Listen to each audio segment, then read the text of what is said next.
Hi, true avatars, and welcome back to your queer video game podcast. This is episode 14, and I am your host, Zoe Wild. I am a transgender bisexual woman, and my pronouns are she, her. This podcast was recorded on December 16th. I pre-recorded this episode so I didn't have to schedule any guests over the holidays, but I still wanted to bring you new content during the break.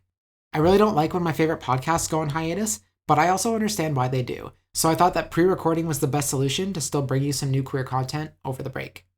This week, I am joined by two returning guests. First up is Amy Lynn, a transgender lesbian. Her pronouns are she, her. Welcome back, Amy Lynn. Thanks for having me again. And second up, back from last week. Actually, again, I still didn't... we recorded this with this last week. We recorded both last week's episode and this week's episode on the same night, and I still didn't fix Ekami's intro. But Ekami from Twitch is back. She also goes by Amy. Ekami is a bisexual woman who, as we know, is exploring and considering pansexuality and demisexuality. Ekami's pronouns are she, her. Welcome back, Ekami. Thank you for having me. So 2024, as we know from the last episode, is pretty much over. In terms of queer content, I think we concluded that it was good, but it could have been better. So I am hopeful, looking forward to 2025, that it will be better for queer content. How do you both feel about 2025 before we get into the nitty-gritty of it all? Well, I feel like it's going to be missing one day, so I'll have a couple, 4 years before I get that day back. But aside from that, I'm still pretty optimistic about what's to come. For anyone who doesn't know, Amy Lynn's birthday is on February 29th, which is really cool, but also super unfortunate since she's only 5. Sorry. You make me out to be younger than I am, which is very kind. Ekami, do you have any thoughts? I am always optimistic. I think we had a good number of games that we talked about in the last episode for 2024, and there's some upcoming games that I have some hope for, so I'm excited to get into them with it. Okay, well, I'll just read the copy that I wrote here. So I want to look ahead to 2025 with both of you. We'll start with what we know about AAA games for 2025, what we know about indie games for 2025, and then my favorite part, speculating about what we'd like to see next year, because speculation is like my favorite part of anything. It's like the dessert. So our hopes, our dreams, and those deep down realistic thoughts about what's really going to happen when reality actually sets in. So shall we jump right into it? Mm-hmm. Okay, so what we know from the AAA space. So first up is Baldur's Gate 3 is getting its patch 8 update, which includes cross-play, cross-progression, 12 new subclasses, one for each existing class. And I've mentioned this in a previous podcast, but this time I'm going to go a little bit more in depth and list what each of the subclasses are. So for Bard, it's College of Glamour, Barbarian, Path of Giants, Cleric, Death Domain, Druid is getting Circle of Stars, Paladin is getting Oath of the Crown, Fighter is getting Arcane Archer, Monk is getting Drunken Master, Ranger is getting Swarmkeeper, Rogue is getting Swashbuckler, Sorcerer is getting Shadow Magic, Warlock is getting Hexblade, and Wizard is getting Blade Singing. I have no idea what the fuck any of those are, because I have not yet played Baldur's Gate, even though I want to. But there's a lot more about the update on the Steam page under its updates. I think it's the last post, as of the recording anyway, so... one last detail before we discuss a little bit is that there's going to be a stress test for this patch in January, but otherwise there's been no release date confirmed for any platforms for the update proper. Thoughts on Baldur's Gate? Is Swarmkeeper like Druid covered in bees? Because that sounds amazing. I mean, I don't know anything, so I feel like my speculation is actually fucking useless, but Druid has its own path, which is Circle of Stars, or its own subclass, so I feel it's Ranger for Swarmkeeper. Yeah. So are you, like, firing bees at your enemies? Is that what's happening? You have the apiary feat. I mean, I guess it doesn't have to be bees. Like, a swarm can be, like, butterflies or, like, beetles. True. Maybe it's various swarms. Yeah. I'm really excited for these. Yeah. Sorry, no, I was just going to say, too, that my only other note here is that I think Baldur's Gate 3 is going to be a launch day title for the Switch, too. I think it would be really, really stupid of Nintendo to not, and I'm sorry, I used some ableist language, I shouldn't do that, but I think it would be a very bad choice on Nintendo's part to not have this, or at least on Larian's part, to not get this on the Switch as soon as possible, because as we know from last episode, that there's a pretty sizable queer fan base on Switch, and there's also a pretty sizable queer fan base that plays Baldur's Gate 3. It's a match made in heaven, so...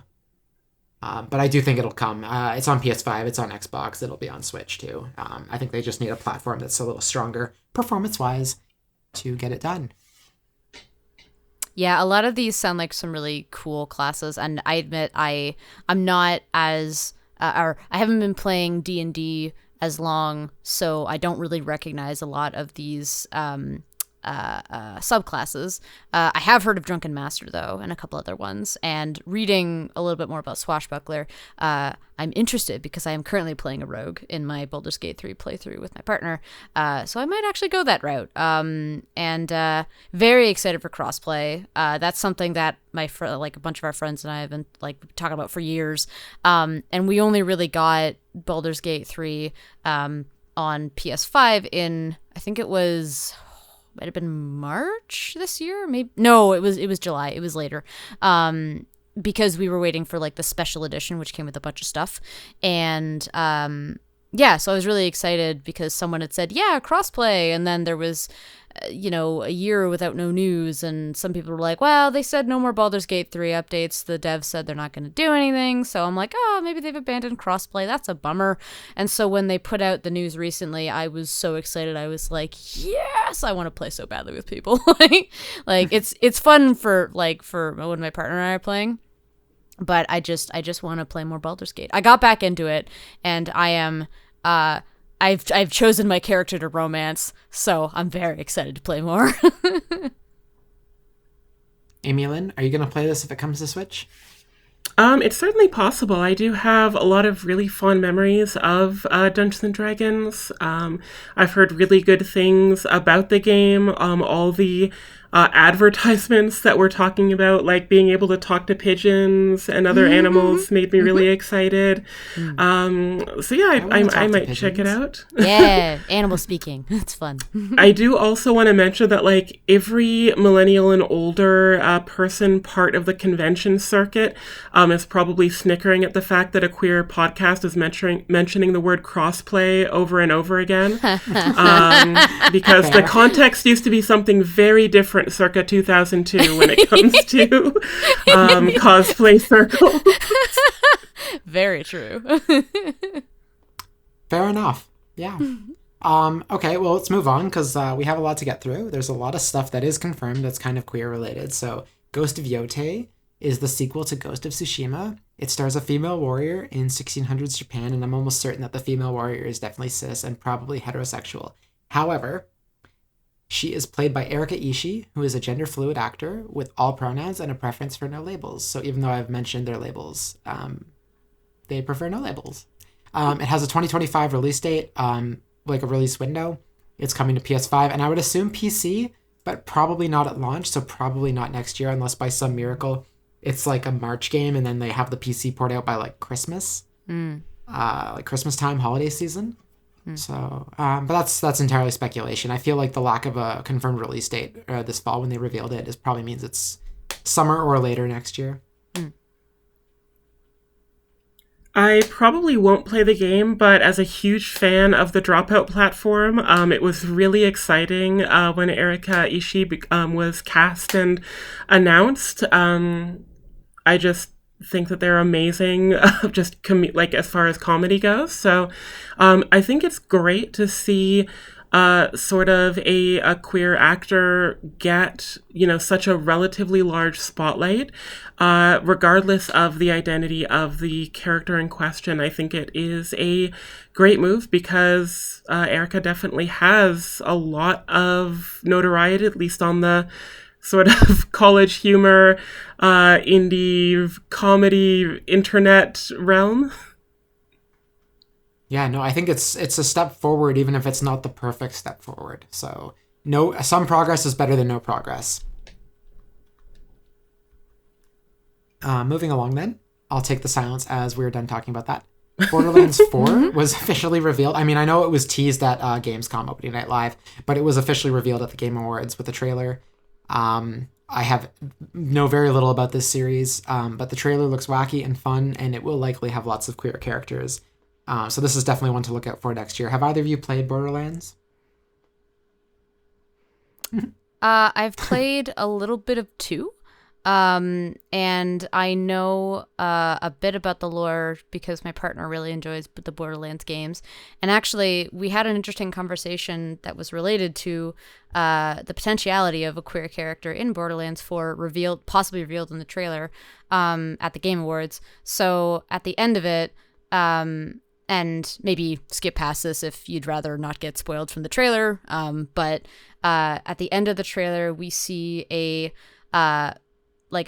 masculine presenting figure, I would say, and they're he or they are in front of a vault, which in the game, my understanding is that kind of vaults are like a goal to open, like they have like, I don't know, treasures or bounties or something, but the character in question is kind of floating in front of the vaults and, you know, implying that they have kind of like magical powers. And my partner was saying as that queers do. And my partner was saying that those powers are similar, are evocative of a siren's powers. And interestingly, in the Borderlands universe, it is, I think, maybe save for one exception, sirens are women, or at least female presenting characters. There was one Transmask siren. That's so cool. Yeah, right. Really no, excited. exactly. Yeah. I was excited. Yeah.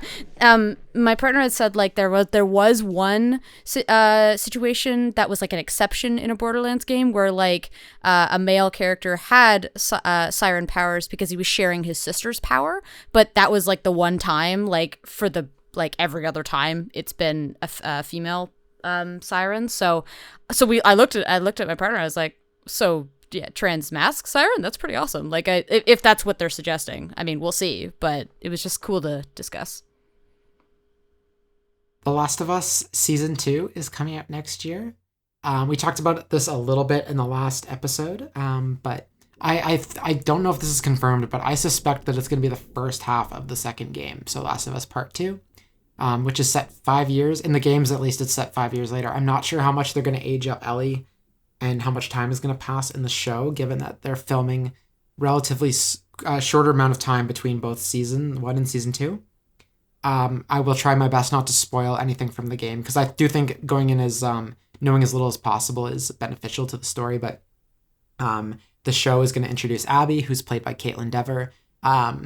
You might have seen her as the lesbian in Booksmart. If you haven't seen Booksmart and you are queer in any way, I highly recommend going to check out this movie. It is fucking hilarious. It is the late 2010s era queer friendly version of like American Pie. Which I'm also a fan of, despite its dated elements to it. But Booksmart is great, and I think it was directed by Olivia Wilde too, so it was directed by a woman. And I think it's also featuring so the character of Dina from The Last of Us Part 2 is played by Isabella Merced. Isabella Merced. I looked this up. It's Isabella Merced, and I'm stuttering through everything now, but she was there to announce Best Adaptation at the Game Awards. There is some queerness with Dina's character. I won't spoil here. And the release date for the show is unknown, but it's confirmed to be in the first half of 2025. There's some trailers online. Check them out. But again, do your best not to watch anything from the game because there are major spoilers like an hour into the story. And I'm honestly not sure how that story point is going to be handled in the show. And also they announced that the PC port of Part 2 Remastered is coming April 3rd, 2025. And when Part 1 came to PC, its initial release date before its delay was around when the season finale of Season 1 aired. So if I had to guess, the show's going to start airing before the PC port comes out. And maybe it'll even be airing the season finale around the same time the port releases. So maybe sometime February or March. It's obviously not going to be as early as January like the last season was, but I think it'll be quite early in the year. And we'll be talking about this before long. So any thoughts? I mean, I'm excited for it. To be honest, I have not come across much information. I didn't even know what trailer released, to be honest. But I really enjoyed... I'm going to confirm that, actually. Sorry. Oh, fair enough. Yeah, Keep going. I'm just going to look this up. I really enjoyed the show overall. I mentioned in the last episode that we did that I technically finished the show before I finished the game, but they were very close together. Like, I think maybe I finished the first game a week later. But yeah, that was something that, like, I was surprised that I enjoyed so much. And I kind of hope that, I mean, I don't know if there's anything to improve upon necessarily. There usually is. It's like things can always be improved upon, but I like how they added more in the first show to the story of two queer characters, where in the game we don't really get much information. Like, we get a little bit of like environmental storytelling with what happened with their relationship, and it's sad. But I like what they did with the show in that they just made their own episode fully around this couple and like how their lives went and everything. And I would be interested if they did something similar in season 2, if there is room to do that. And the episode that I'm talking about is with Nick Offerman in the first season. I think it's episode 3, and it won a bunch of Emmys too. It's honestly, I think, the greatest episode of TV the last 10 years. Yeah, it's so good. It made me cry, so... Me too, yeah. I also feel that episode was amazing because it was both standalone and it fit with the series so well. Like, the almost cameo by the regulars, like, it felt so natural, and it felt like kind of like a sweet, like, fun cameo for the story we had been watching up until that point. But it didn't take away from the really sweet and sad story that they were telling, you know, with that episode. I think for season 2, like, I'm actually a little bit afraid that they'll try to force something like that to happen again, and it will feel kind of cheap and like repetitive or derivative. Well, without spoiling the opportunities they could take, there is a lot of room for stories to take a bit of a tangent to explore things that were very brief or non-existent in the game. Like, similar to how in the first season, it wasn't just that episode. The second episode did the exact same thing, where we actually saw how the outbreak started, which the games never talk about. I think maybe there's like one or two lines of dialogue about like, maybe like it came from a factory. And I think Joel says that briefly to Ellie if you like trigger that dialogue, maybe. I might be misremembering, but I'm trying really hard not to spoil the game, but there definitely is an opportunity early on in the game to do with that spoiler that happens in the first hour, where they could definitely expand on something and make it so that, especially too, because I don't think the first half of the game is enough for a full season. I think they're going to have to do something like that anyway. Sorry to cut you off, Amy Lynn. No, and I would love to be proven wrong there. Like, I would love for some other standalone episodes. I don't know how much that sort of mall arcade episode was explored in the games, but that was another sad, fun, like, sweet story in a lot of ways. And I think that's what makes like the show really kind of special, is that it is very sad. It is very like challenging in a lot of ways. And I from what I've heard, the game is similar in a lot of respects to that. But it's not completely devoid of hope. It's not a complete downer the way something like The Walking Dead sort of very quickly became. So I'm very curious to see how I cry and hope in season 2. Yeah. So moving along, this is something I discussed in a previous episode. I think it was episode 10. But I want to get your thoughts as well. Because I think I spoke about it alone when I did it, because my guests that week were only on for the segment. So Riot Games is introducing new terms of service. So again, this isn't really a game, but it's related to games, and I feel it's really interesting. So they're known for making League of Legends and Valorant. They're updating their terms of service on January 3rd, and they will now be able to ban players for quote-unquote off-platform content. So they said, If you say or do things that break our terms of service while broadcasting or creating content about our games, we can restrict access to your Riot accounts and suspend your partner privileges if you're part of our partner program. Though we aren't going to proactively monitor everything that happens across social media, it is now within our rights to issue penalties in-game when that content is brought to our attention. So, Ekeby, for example, you stream, right? So if you stream, let's say you stream League of Legends, and you say something transphobic about me. Not that you would do any of these things ever, but if you did, I was like, oh. and I was also a League of Legends player, and you mentioned my username, and they can see your username on screen, they can go, oh, this player is flaming this player on stream. We are banning your account because of this thing that technically happened on Twitch, for example. Yeah.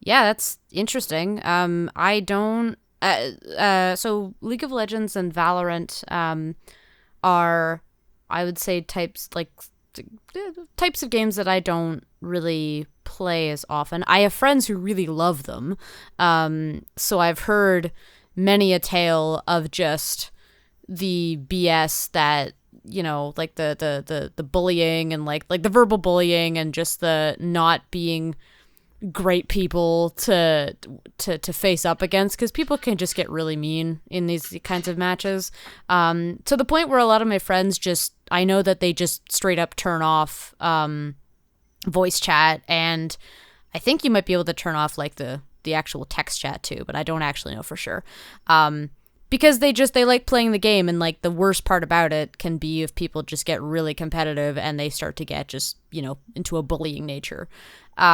So, I mean, if this helps to curb that a bit, like, I mean, I'd probably be more interested in playing them if that was the case, just because I don't really, because of so many horror stories that I've heard, I just don't really want to get into it. I'm just like, that just sounds like a bunch of negativity that I don't need in my life. So, I mean, I would be interested to read what the terms of service would be, obviously, like what's the limitations. I mean, obviously they've kind of laid out a bit of the limitations because they're not going to monitor everything, but I don't know. I guess I would say it's nice that they're thinking about this, because I'm sure they've heard that this is a problem or this is a downside to these kinds of online games. So, yeah. Emilyn? There are going to be some terrible people who will be very upset with this news. And I think there are, you know, there's legitimate concerns in there. But, you know, I think on the whole, it's at least, you know, a move that is taking vulnerable players and putting them sort of, you know, at the forefront and trying to defend them and make it like an inclusive and sort of welcoming environment for as many people as possible.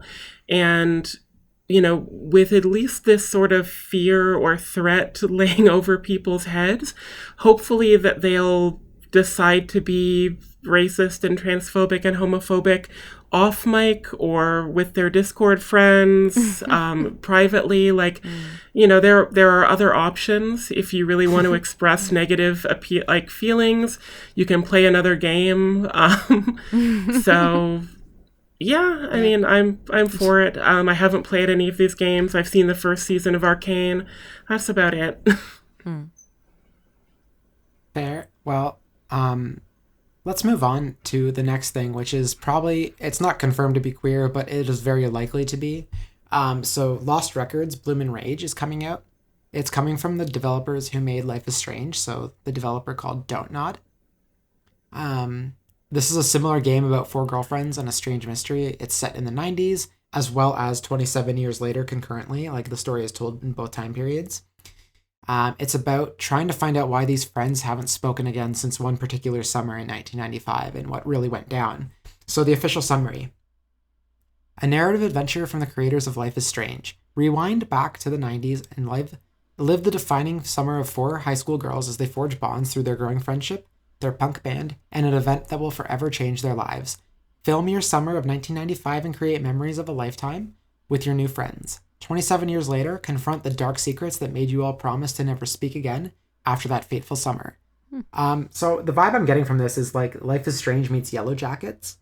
Yellow Jackets is this show I think is on AMC, but it's about a bunch of girls in the 90s who are on like I think they're on either on a soccer trip or a volleyball trip, like with their high school.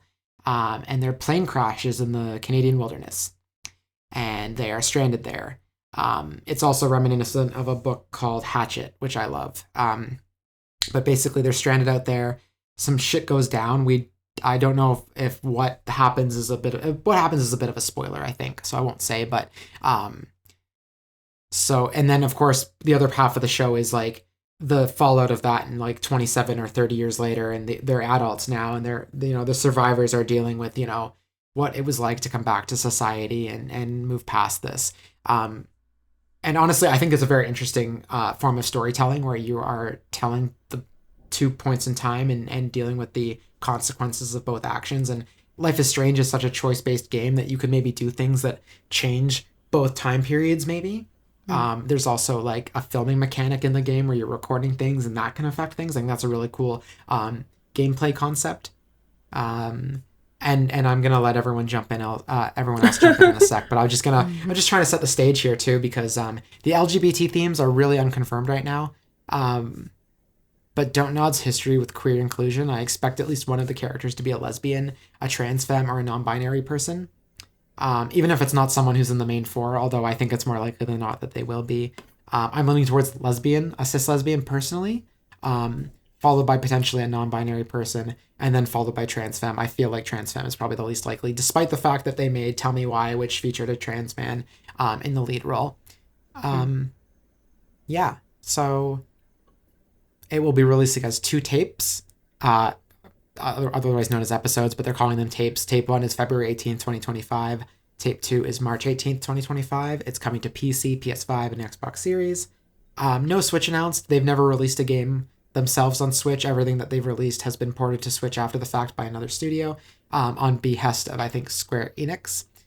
I also think it's unlikely that it would come to Switch 1 anyway, because it's not coming to PS4 or Xbox One. But maybe that could come to Switch 2 when it's announced and revealed and released and all that stuff. But anyway, I am now done speaking about this. I know this was a lot of show notes here, but I would love to hear what you both think.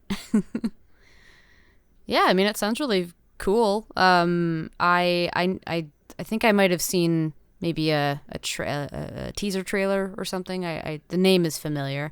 But yeah, I guess I haven't really looked into it too much, but from the summary that you gave, it sounds really cool. Yeah, I'm interested to see where they go with it. I like the idea of going back to the 90s. I think that's kind of fun. Milan? Well, like the setting of the 90s is really interesting. I'm wondering if the live action Casper movie has anything to do with this argument that they're not talking to each other. I think Pocahontas released around that time. Goofy movie would have been a little bit too early. But I'm sure like the plot and the setting, it sounds definitely intriguing. I kind of I would love for there to be trans representation, but especially if they, push things into the present, or at least 25 years later, whatever it is. I kind of hope it doesn't exist in the 90s, because things were not super great for trans people back then. We don't need to see Ace Ventura style bigotry return in any sense of the word, but yeah, it could be very cool. I had a thought and I lost it, so we're just going to move on. So I'm going to let Amy Lynn take the lead on this, because I know I've played Undertale once. I'll be honest, I'm one of the few people that didn't like it. That's okay. Not everyone has to like everything. But Deltarune Chapters 3 and 4 are supposed to be coming out this year. Or at least that's what Toby Fox is saying. And that's where my knowledge base for this game ends. But I know Amy Lynn, you and Devona especially, who were both on the show a few weeks ago. I know you're both into this, so I was hoping you could take the lead. Yeah, this is really exciting. I'd say that sort of Undertale Deltarune is sort of one of my favorite game franchises, especially of the last few years, or the last decade, I guess, at this point, or almost. And yeah, it is, I don't think Toby Fox has revealed anything about his sexuality or gender identity. If he has, I probably a straight white male, but incredibly inclusive as far as the game characters are concerned. Deltarune, much like Undertale, the sort of main protagonist is non-binary, and this time it's a little bit more explicitly non-binary versus in the first game, in Undertale rather. I think originally it's meant to be more it doesn't matter, versus in Deltarune it's a little bit more explicit. And I think with Undertale's development, the main characters did become more explicitly non-binary as time went on. But there's other characters in the game that are queer. In Deltarune in particular, Susie, who's a party member, has a big crush on Noelle, who is a reindeer, of course, due to the name Noelle. And there's, it's so great. I'm really encouraged by the fact that the intention is to get 3 and 4 out in the same year. I'm hoping it's not too back-to-back. Like, I'm hoping 3 can be in the next couple months and then 4 can be closer to the end of the year. I do know, because I'm part of the mailing list, 3 is pretty much finished aside from translation and final checks, which, as Toby Fox has said, takes a lot longer than I think a lot of fans and people outside the game industry realize. And he's been really adamant about getting it translated to at least a few languages, which is really admirable. Yeah, that's nice. Yeah, so I'm very excited for the game. It's one of the games I definitely anticipate every time there is an impending launch, and the last 2 chapters of Deltarune definitely did not disappoint. Nice. What platforms is it coming to? That's also part of the delay. I think that the intention is to get it onto consoles as well as PC. They have been free up till now. I know that there is a paid release coming. I don't know if it's for 3 and 4, but I do know that 1 and 2 are free, or at least they have been. So we'll see if that changes. If not, it will be a reasonable price. I'm almost certain. And at the very most, there'll be a fun, big collected release, probably with limited run games or something along those lines, coming up. But yeah. Cool. Did I've been a little bit behind on following Deltarune. Did Toby Fox say if these chapters 3 and 4 are they like the end of Deltarune, or is there more to come? Do we know? I think I'm not positive, but I think there's at least one more. Okay, I cool. do know that 3 and 4 isn't the end. I just don't know if it's 5, 6, or just 5. Fair. Cool. But I do know that 4 is also, as evident by hoping to come out in 2025. It is pretty far along, further along than chapter 3 was when 2 was released. Okay, cool. Awesome. There's something, very familiar about hearing about chapter 5, but I don't think I've ever heard the words Deltarune chapter and 6 in the same sentence until now. Fair enough. I really do want to play these games as well. Like, I have seen many playthroughs of Undertale, and I have Undertale. I just haven't actually played it myself, or at least fully. And I've seen, I believe I watched Jacksepticeye play Deltarune 1 and 2, I think. That was a long time ago at this point, but I enjoyed what I saw of it, and I know these would be games that I'd enjoy. I just need to actually sit down and play them. It's really, I think, fun and interesting to sort of look at Undertale in comparison to Deltarune, and I'm sure Devon and I could spend 3 hours on this if we're invited back to talk about Deltarune Chapter 3. You will be. But it's content. But in comparison to Undertale, and I love you guys. There is, thank you. There is a lot of refinement that wasn't there with Undertale. I mean, I still love Undertale, but it's really great to see the growth that Toby Fox has had sort of as a game designer and as a writer, to be honest, as well. There's a lot more fun little pieces of nuance. The way that it subverts Undertale, like from the very beginning of Deltarune, it's almost played for laughs. The air quotes character creation section. It's the sense of humor is still, quite on point. So, yeah, excited for that whenever it is ready. I remember what I was going to say earlier when I said I forgot, and this is actually kind of important because I've put both Deltarune and Lost Records Bloom and Rage under the AAA section, and they probably should have been under the indie section. I just think they're both from two very popular developers that they are being anticipated almost as much as most AAA games are. Kind of like Hollow Knight Silksong is basically a AAA game at this point. So, and that's just what I wanted to say, because listeners are probably like, "Oh, they said AAA. Why are we talking about indie games?" Like, it's not that I'm... Yeah. Anyway, sorry, go ahead. Well, I was going to say, and that's really fair, because, I mean, I've seen so many comparisons with indie games and using, like for RPG Maker games, for example, like, Undertale is very much the gold standard for, like, a lot of, like, games, at least from what I've seen. And I was like, that's very fair. It was very popular, which is also very interesting, because I know that Undertale definitely took a lot of inspiration from a game before it that comes to mind called Off, which is another game that I need to play because I have played a bit of it, but I just need to finish it. Yeah, it's just interesting, and I can see the reasoning as to why for popularity it would be in this category. So moving on to actual AAA games, and that's not meant as I don't mean that in a mean way. I mean, like, now we actually do the rest. Everything else here is a AAA game. I checked. So next up we have Mafia: The Old Country. Mafia is a series I know almost nothing about, and it's not a queer game.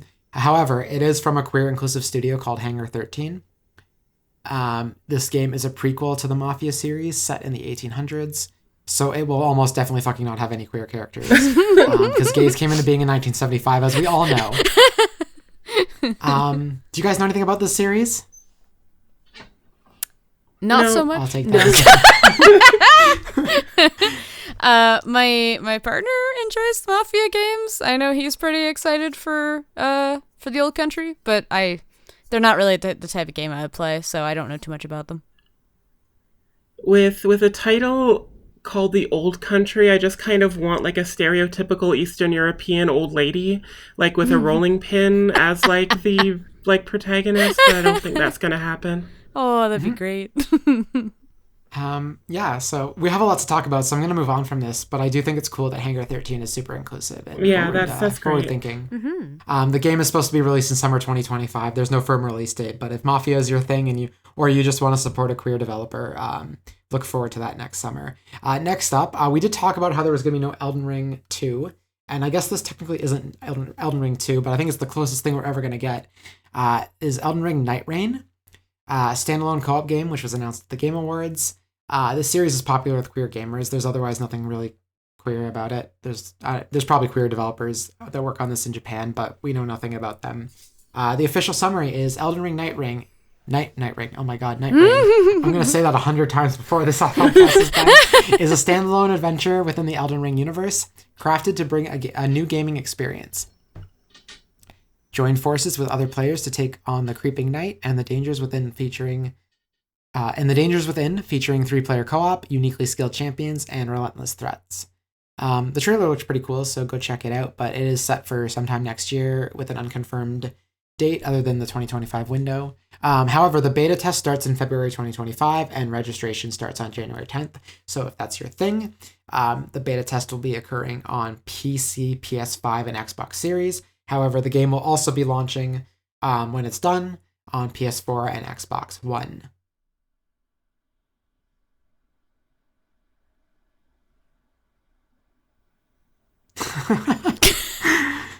I mean, that's super cool. No, Heck yeah. No, I have a lot of friends who are really excited about Nightreign, so I'm happy for them. I just haven't played Elden Ring, nor have I played any Souls-like, so... That's totally fair.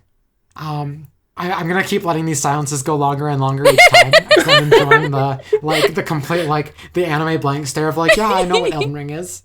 Well, because it's that moment of just like, okay, what do I say? But also, who's talking first? True, that's fair.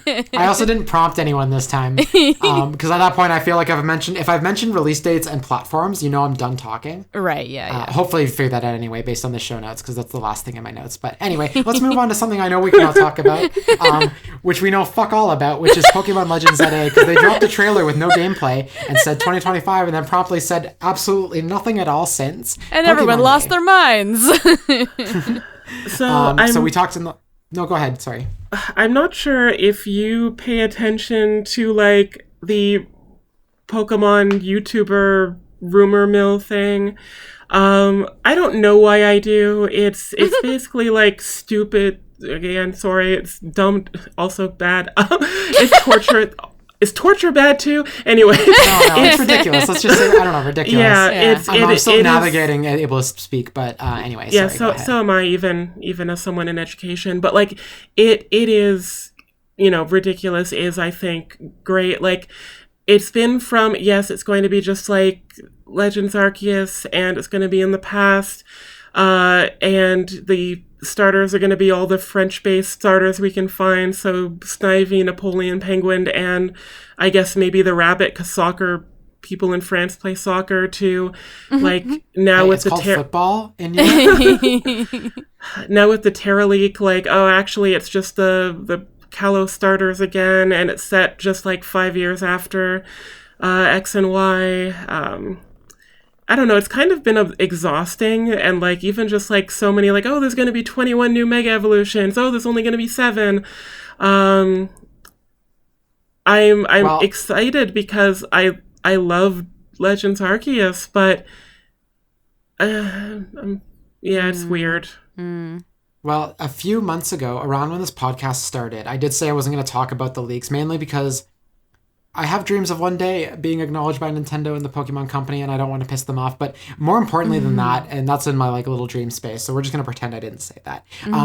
But more importantly is that when Game Freak got hacked this year and all their stuff got leaked, no one from games media has actually verified the leak. Because I think they're scared of Nintendo. I think they're scared of lawyers. I think they're scared of all of that. Because, like, when that first weekend when everything was breaking, there were people just dropping random stuff in there that was just not real. There were people posting, like, sprite sheets from the games, and, like, it turned out that half the sprites were actually fan Pokemon. So, like, and again, to this day, I don't even know if any of those fake Pokemon, like those Pokemon that were beta Pokemon, are real. Supposedly, 2 Mega Evolutions were already leaked. One of them is pretty fucking obvious. The other one is, like, why? And again, I don't mean why as in Yveltal, I mean, like, as in why the fuck. But, oh, it's not Mega, why not? That would, that would be amazing, actually. Mega Wobbuffet would be super adorable. I would be into that. I don't know what it would be. It's a punching bag, so I don't know. Maybe they could make it look like a North American punching bag that, like, or like one of the ceiling. wacky wailing inflatable arm flailing tube man. Oh my gosh! For the one, what was the, like, the 100th Pokemon or something? The not 100th. What am I saying? Oh, Goldango, the 1000th. The big the cheese man. Yeah, Goldango. Yeah, the cheese string cheese string silver surfer. Yeah, surfer, yeah. He should get a Mega. I think that would be cool.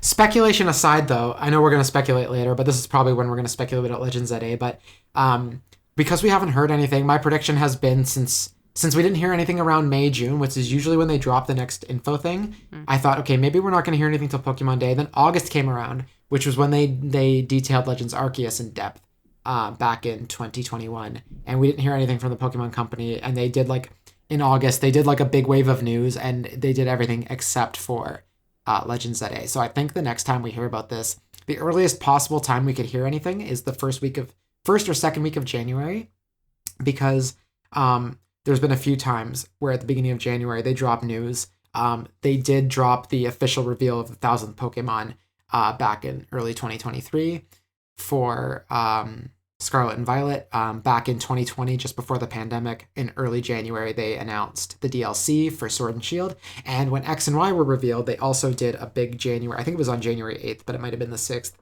is when they announced X and Y. So I think especially if the game is coming out earlier than November, I think we'll see something in January, but I think otherwise we're going to be waiting until Pokemon Day for an info dump. And I think it's still going to be pretty reserved and held back. I think there'll be a little bit of gameplay. I hope it looks a little more polished than it usually does because they took an extra year. But I also don't think this game is coming to Switch 2. I know everyone's hopeful. I think it'll launch. I think they'll advertise it as something you can play on the Switch 2, but it will not be a Switch 2 game. And I doubt it will even have a Switch 2 patch to make it look better. I just don't have any faith in Game Freak taking advantage of that. So. Yeah, I really Pokemon X was one of the games that really got me back into Pokemon when I was a little younger. Me too. So yeah, so like I'd really like to, and I also quite liked Legends Arceus. So I'm hopeful for this title. But I hope they do something that that mixes up the formula a little bit with Pokemon. Like I felt like they had a really cool idea with how Legends Arceus was set up, and I know this is a Legends, saga game, Chronicles game, whatever. So I'm interested to see what new things they could do, because I tend to really get into Pokemon when they do something like new and exciting for it. Like X drew me back in because it was the first like 3D like official Pokemon game, and I was like, that's cool, like I like that idea. And they brought in Megas, which I liked. I haven't really played too much aside from Legends Arceus since then, but yeah, I just hope they do something new with it. My opinion is, sorry, go ahead. No, I was just gonna say I hope they do something cool and new with it. Me too. I mean, my favorite 2 games of my Pokemon games on the Switch, and actually 3 games, are the ones that are a little weird and different, and I know only 2 of them are made by Game Freak, but Let's Go Pikachu and Eevee. Those, I think those are, because they're so different. Yeah, they've got their own issues, of course, but like I think they're just really strong, fun games to play. Same with Legends Arceus. The gameplay loop is just different and fun. And New Pokemon Snap was the other one, just because like it's like living in the Pokemon world. So yeah, I hope that Legends ZA takes advantage of that, but who knows? Because they've said fuck all. And we're waiting.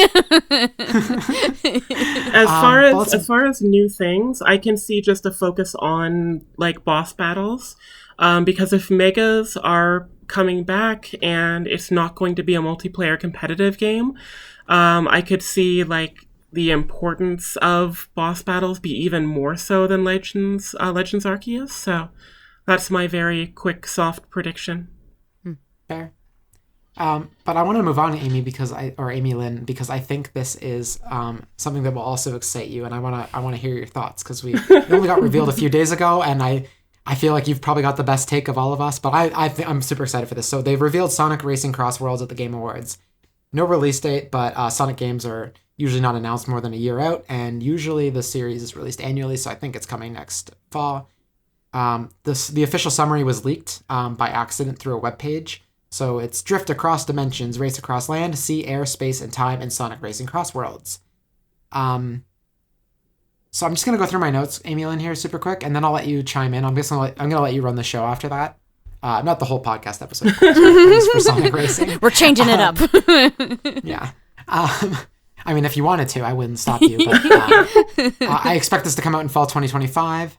I think the release date and platforms are being hidden until the Switch 2 is revealed. I think whenever Nintendo info dumps their new console, this is probably going to be one of the partner titles that they're like super hype about. Unless, of course, this is going to...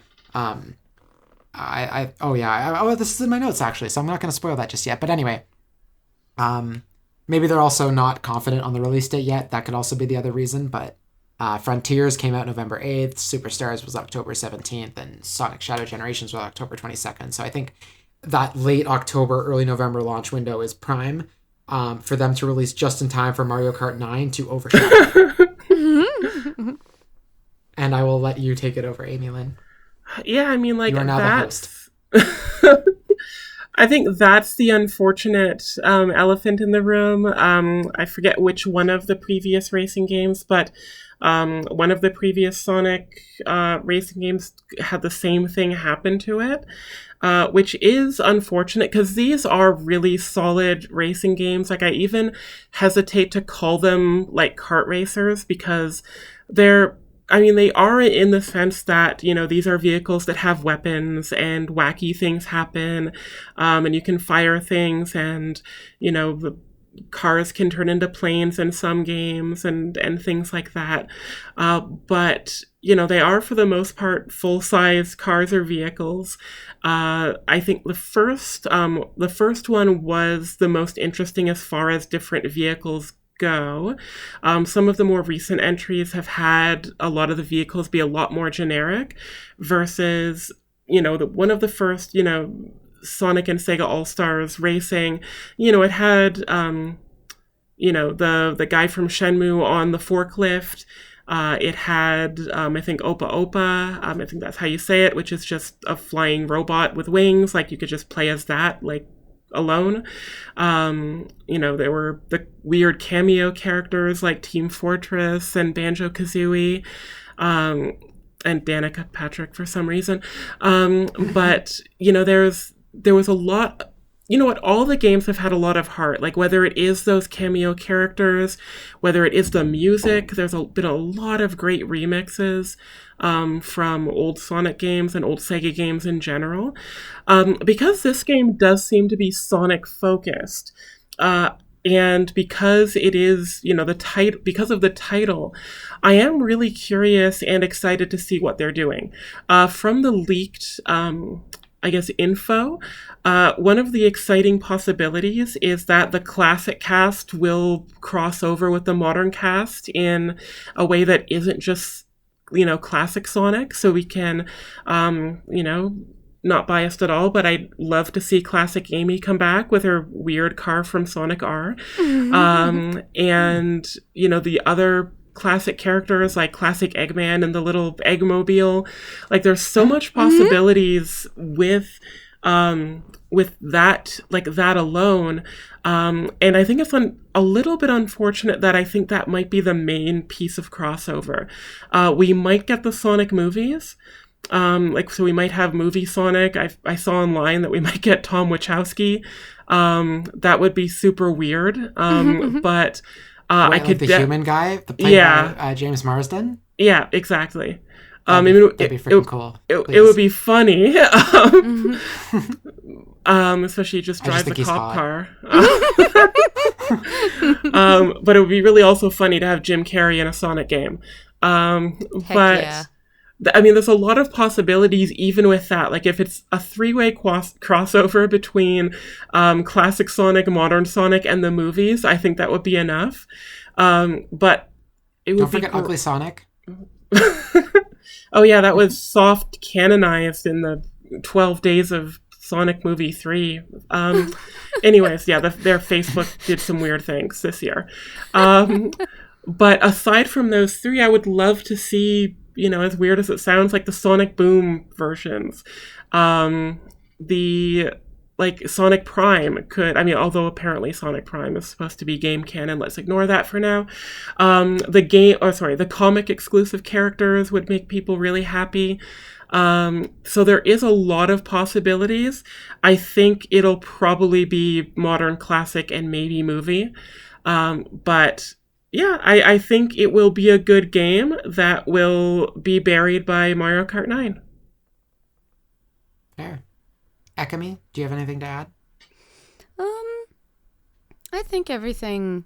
I really enjoyed listening to everything. I don't think I have too much to add. Honestly, I know a very small amount, I think, about Sonic. I've watched the Game Grumps play a lot of Sonic games. That's about the extent of my knowledge. And I've watched the Snap Cube Sonic shorts or whatever, which are hilarious. So I miss my wife Tails. I miss her a lot. Oh, that's another possibility. We could have the actual devil from the Bible in this game potentially as a playable racer. Oh my god, please. I beg your pardon? It's also referencing this Snap cube fan dub essentially. They just have Black Doom voice acted as like the devil from the Bible. Like that's how he introduces himself. He comes in and he goes, "Shadow, I'm here to convince you to do sin." He's so funny. Sega, make Takalon Chaos playable. I would love that. If you're traveling through time, we need ancient Echidna Priestess and Water God being in cars for no reason. That would be really funny, and those are my favorite characters, so make it happen, Sega. You have a chance. I'll let my Sega contacts know. My people will talk to your people. I don't want to take that seriously. I don't know how Sega contacts. Although if anyone who's queer works for Sega, please hit me up. I would love to have you on the podcast. And so would Amy Lynn, because she has thoughts. And feelings. Okay, I think this is a good point to jump into indie games that we definitely haven't already talked about. So what we know about indie games coming next year. So I'm gonna highlight a game that was talked about on episode 11 with Zoe Straw, who was our guest, or my guest. I consider you guys hosts at this point, even though you're not on every episode. At some point, I'm just gonna grandmother you in to both be hosts. Anyway, I say we. It's because of you guys. Anyway, Zoe Straw was on the podcast, and she talked about a game that she is helping to develop from a developer called Astrolabe Interactive. The game is called Aloft. You should go check out the episode. It's super cool, super informative, and Zoe is awesome. And I'm not talking about myself. The official summary.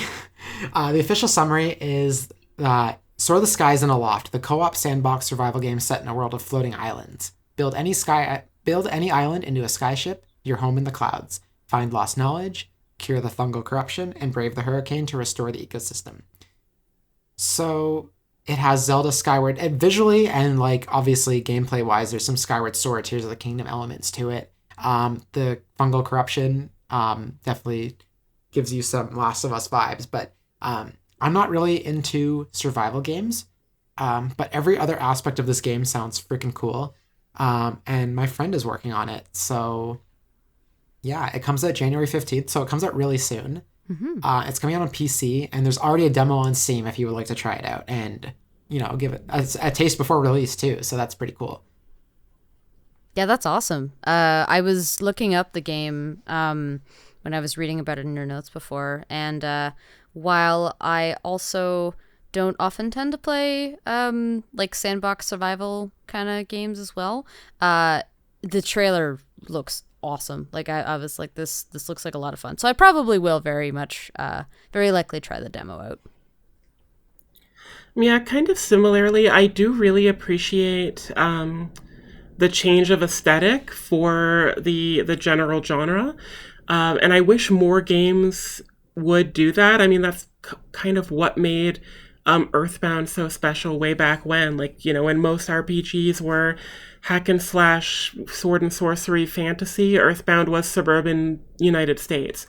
So, the fact that there is a, not survival horror, but, survival management, like there's still an element of fear there, but set like in such a different environment, I think is really great. And I hope that more developers follow that lead and do things, in a unique and experimental way when it comes to setting.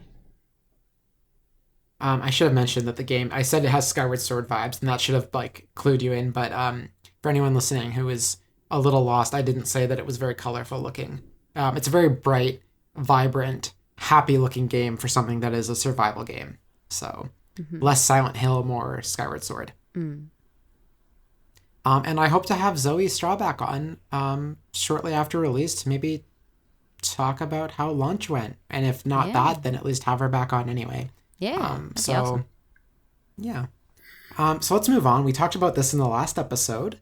It's called Kitsune Tales from Kitsune Games. And it is a retro-inspired platformer about a young woman named Yuzu, who's played by Kira Buckland, known for voicing 2B in Nier Automata, who's in a love triangle with two other women. The story is about a kitsune who must rescue her sort of girlfriend after she's kidnapped by another jealous woman. And I'll just read a few of the highlights from the website. I won't read as many as I did in the last episode because we've covered this, but it has classic platforming action set in a land inspired by Japanese mythology, explore 5 elemental worlds and various haunted houses. It uses cute outfits to power up or stomp around. Or, sorry, I'm not speaking correctly anymore. My brain is fried. It is 10 o'clock. Use outfits to power up or stomp around by stealing a giant boot from enemies. Uncover the reasons behind your childhood friend's jealous betrayal. You guys were both pretty hyped for this one. Yeah, very much so. I mean, watching the trailer, I was like, I love these kind of like, you know, very classic retro vibes it's giving me. Very close to like Mario. I like the premise. It sounds kind of cool and very fresh, I feel like. Like you don't really, I mean, we talked about it a bit, but we don't really get a whole lot of like that specific situation in these kinds of games. So I think it'll be fun. Yeah. It's really nice to see a game that is taking sort of that retro platformer aesthetic, like think about how cool Shovel Knight was, and is sort of, you know, the basis is a very overtly queer, if not love story, at least love scenario. And the gameplay looks fun. It looks really charming. Like it's a feel good, you know, game on so many levels. Like even just like not the box art, but I guess the promotional art, like, I don't know, it's just cute and like full of cute yokai people and regular yokai. Like it's just full of so much charm. Well, our next game is also very charming and colorful. And I think Kitsune Tales, and I mean this in a positive way, but I don't know how else to describe it. It's got a very bright and colorful vibe. And is very vibrant, like Aloft, like we just mentioned. But Kitsune Tales in particular, and also this next game, have a very like almost sugary aesthetic.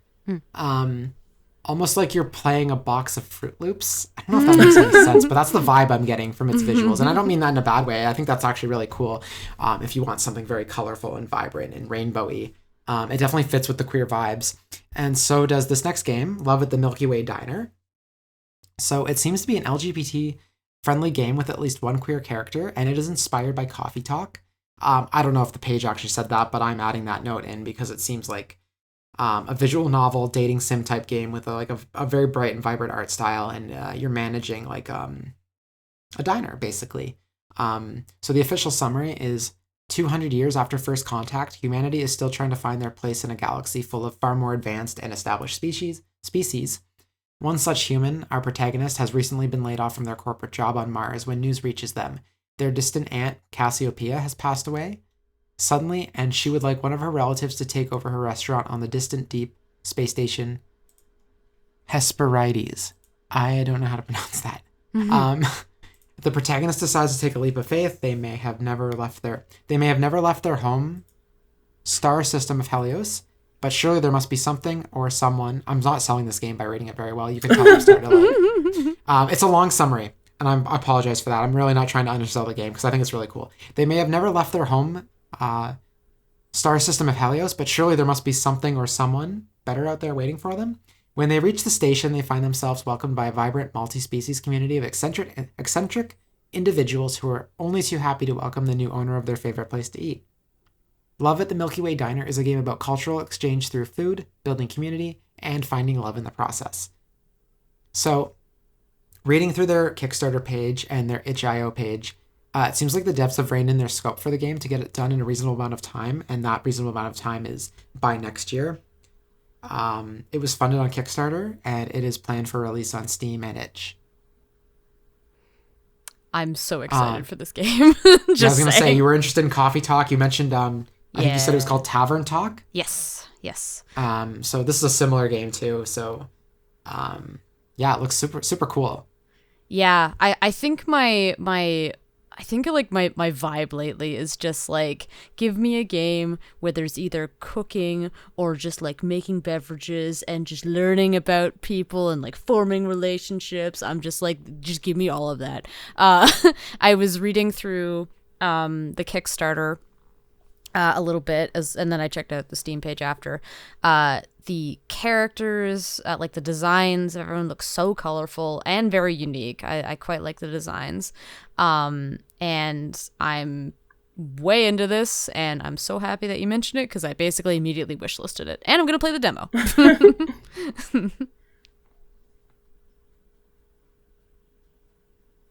Learn. I do feel that like one thing Ekami mentioned there, like about like realizing, the kind of games that one wants to play. Like I do really love like these visual novel-esque games, like especially if they do have like a little gameplay loop or a hook of some kind.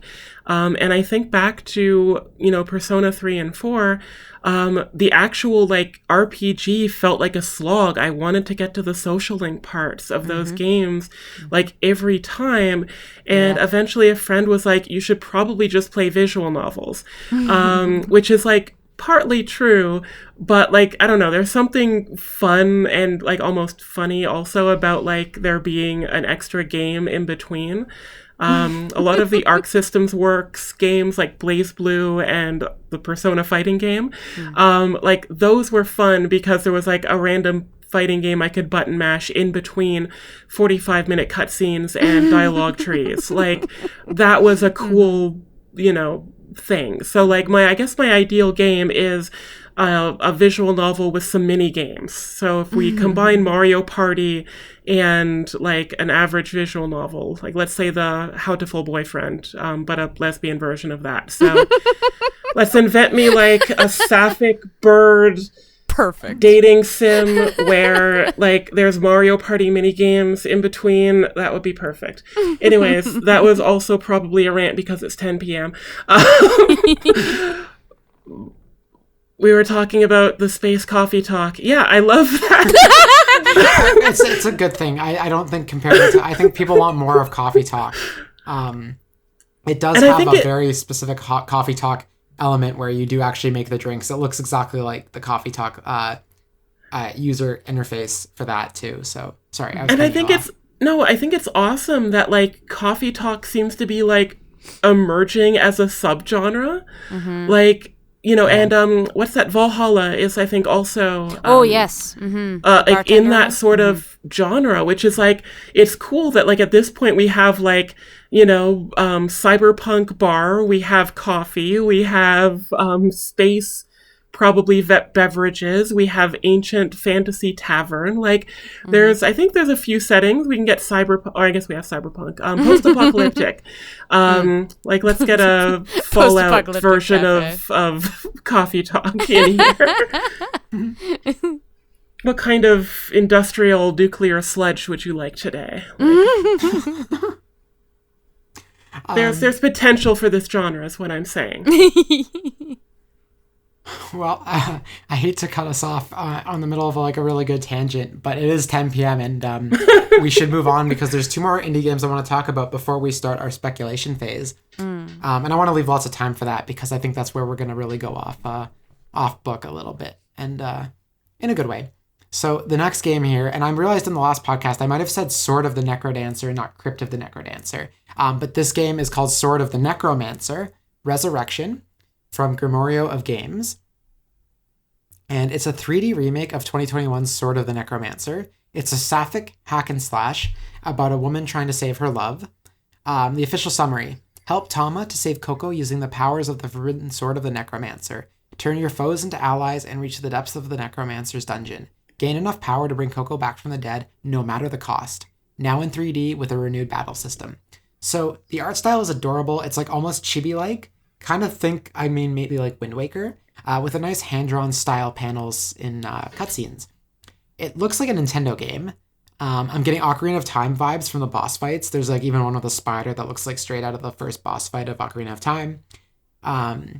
It's also a remake of a game that looks like a 2D top-down Zelda game, which is already available and worth checking out. I mean, this is just a remake of the same thing. So if 2D games are more your style, that might be more up to speed, and it's already available. But it was originally planned for 2024. It's now set for sometime next year, and it's coming to PC, PS5, PS4, Xbox Series, Xbox One, and Nintendo Switch. And I have to assume it'll probably also be on Switch too.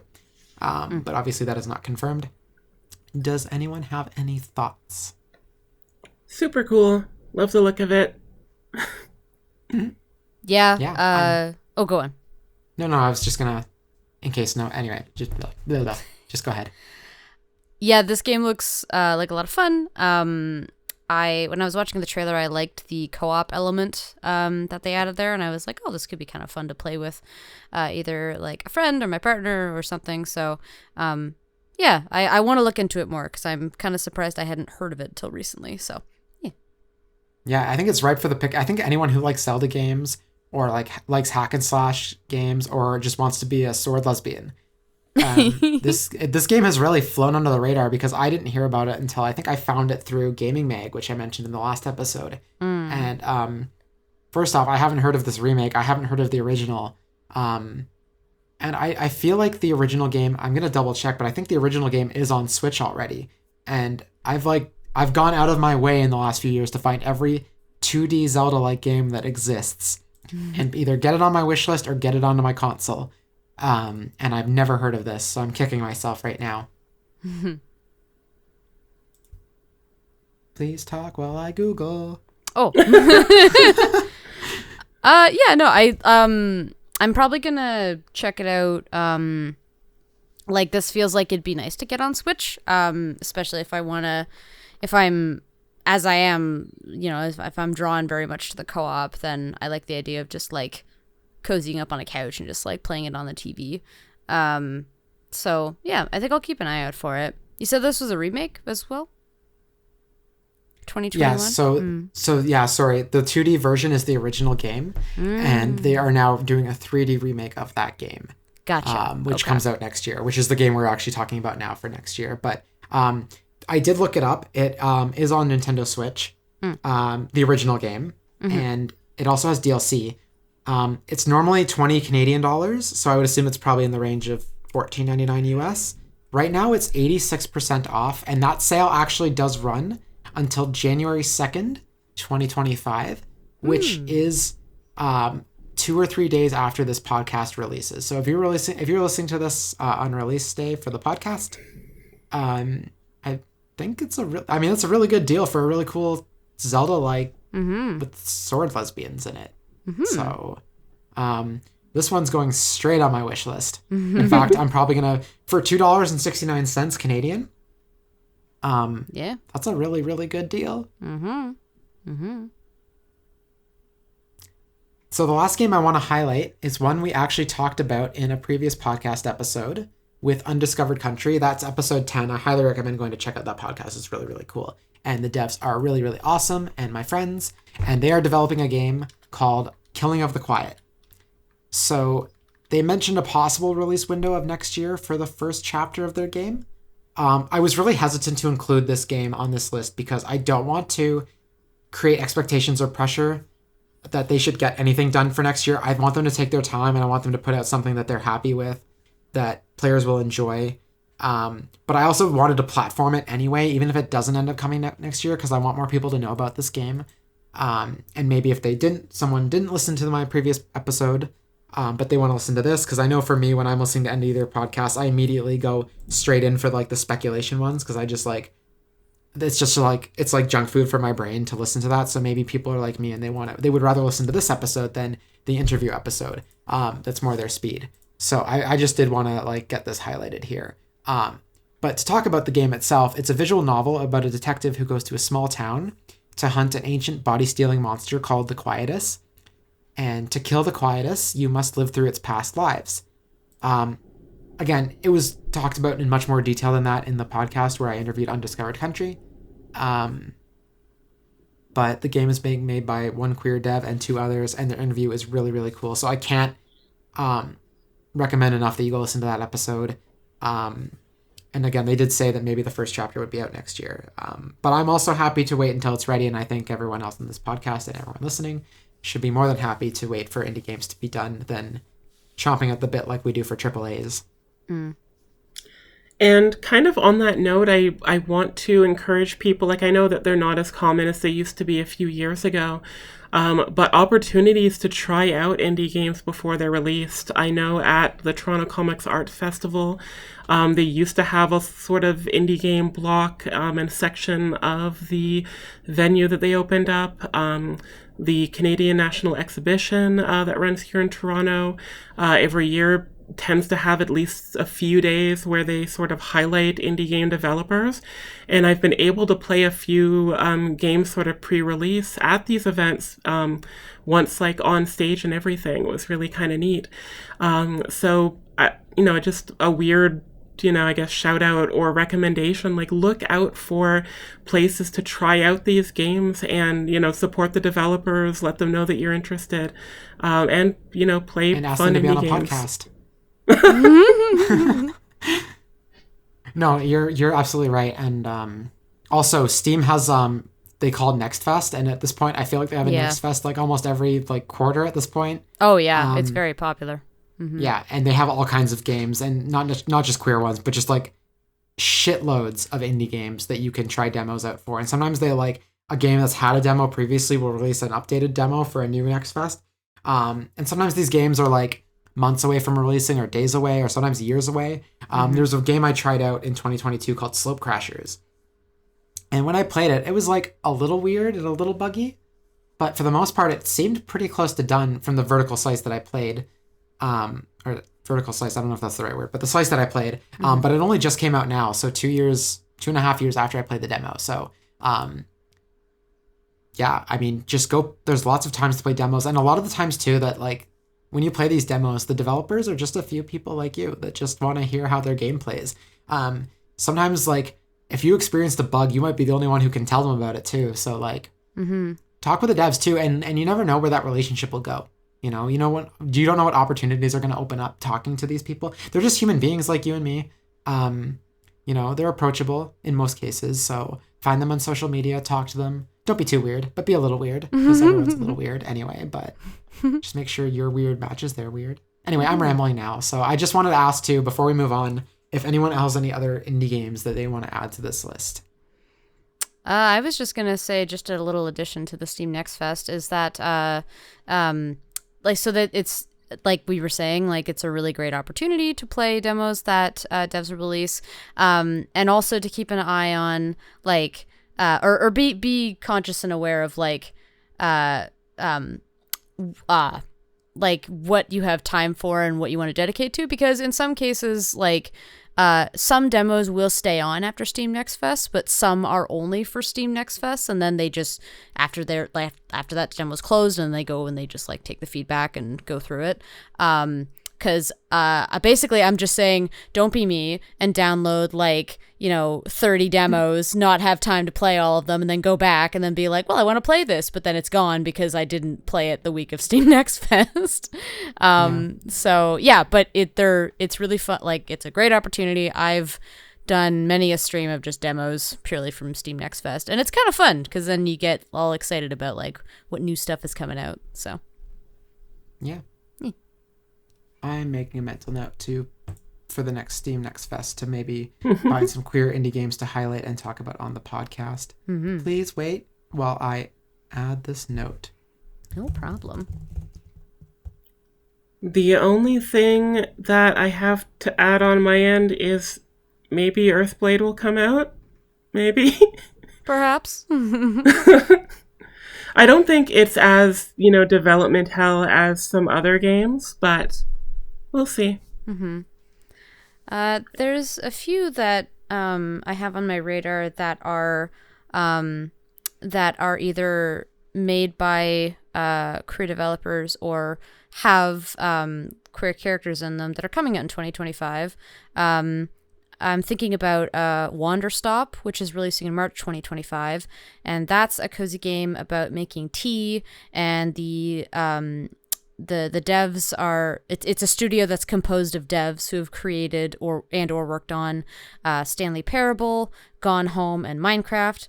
Gone Home is a very queer game, so it would be nice to see some representation. I love Gone Home. It's so good, right? Oh, I love that one.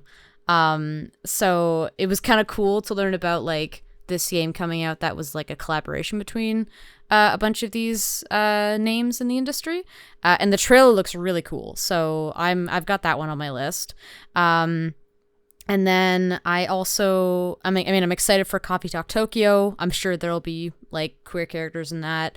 And then I also I don't think it has a release date yet, but I played a very cute demo for a game called Spill the Beans, which is you're set in a like you recently get hired to work at a cafe, and the boss of the cafe is this black cat. I think his name is just Boss. And it's kind of like a fantasy world. There's like I think one of the like longtime staff members at the cafe is like a golem, like a rock golem, and she's like super sweet and shy. And at the outset, I was like, oh, is this going to be like a romance kind of game? Like, am I building relationships with customers? But as it turns out, I think it's like the secret recipe to like something that's hidden in a safe. I can't quite remember what it is. I feel like it's a recipe Krabby for Patty? something. Kind of like that, yeah. It might also be a huge bag of money. I don't actually remember what's in the safe. But it gets stolen, whatever's in the safe. And the boss locks down the cafe so that nobody can leave because you're all suspects, and you have to you basically learn that you were the one who stole it, but you have to make everyone like convince everyone that you didn't do it, and you're like blaming others. And it's quite fun and cute and colorful. And there is one character I know who uses they them pronouns, which is pretty cool. And they're a person of color, which is also really cool. So yeah, so I'm really excited for that one. That's coming out sometime. I don't think it has a 2025 release. And the only other game I wanted to mention was, and I won't say this is necessarily a like a queer character kind of game, but I have some friends who are releasing a asteroids-esque game called Polygon. And I played an early access version of it, and it's a lot of fun. You play as like a little dot, and you're just shooting at polygons. But you can like build up your stats of your little dot person who's like shooting at these things. So you can like increase your speed or increase your health or something, and you level up as you go. And it was a lot of fun. Sounds really cool. Yeah. So it sounds like we've just segued nicely into the speculation phase, because there was mention of Earthblade, and there's mention of stuff that might be next year, might not. And a lot of this stuff is stuff that might not, or definitely won't have stuff, but we can talk about it, because I think these are all relevant IPs or indie games that are worth talking about. So let's jump right into this with the Fallout franchise. So they are currently shooting season 2 of the Fallout TV show. I've seen some speculation online that maybe it'd be late 2025, but more likely to be early 2026 release date. I think in 2025 for sure we're going to see a trailer. I'm not sure what Bethesda's up to. Bethesda's the company that makes Fallout, right? I'm not losing They're my mind. one of the companies. I think it's them and another company, because they alternate between games. Okay, so I think they're only still supporting Fallout 76 with new updates, but I'm not sure if there's anyone who's working on a new Fallout at this point. I don't think I've heard any news about a new Fallout. I am interested to see where season 2 of the show goes, because that's actually a show that I just finished recently. And I've been seeing a lot of my partner play Fallout 76 because it came to PS Plus at some point. So they've been playing that. And yeah, I'm interested to see what new Fallout stuff comes out. I think season 2 should be a lot of fun. So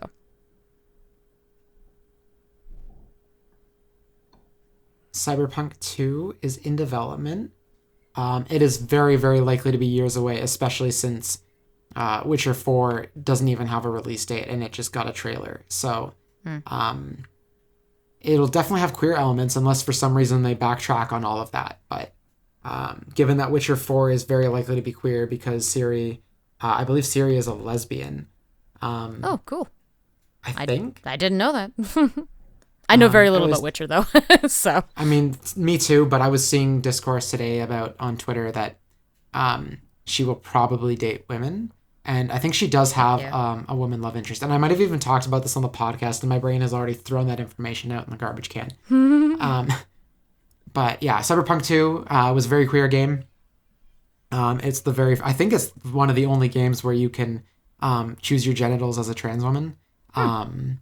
So, and also as a trans man too. So, you can make your character cis or trans. Anyway, I'm rambling now, but moving on to Dragon Age: The Veilguard DLC, because the main game came out this year, but I'm sure many people are expecting DLC.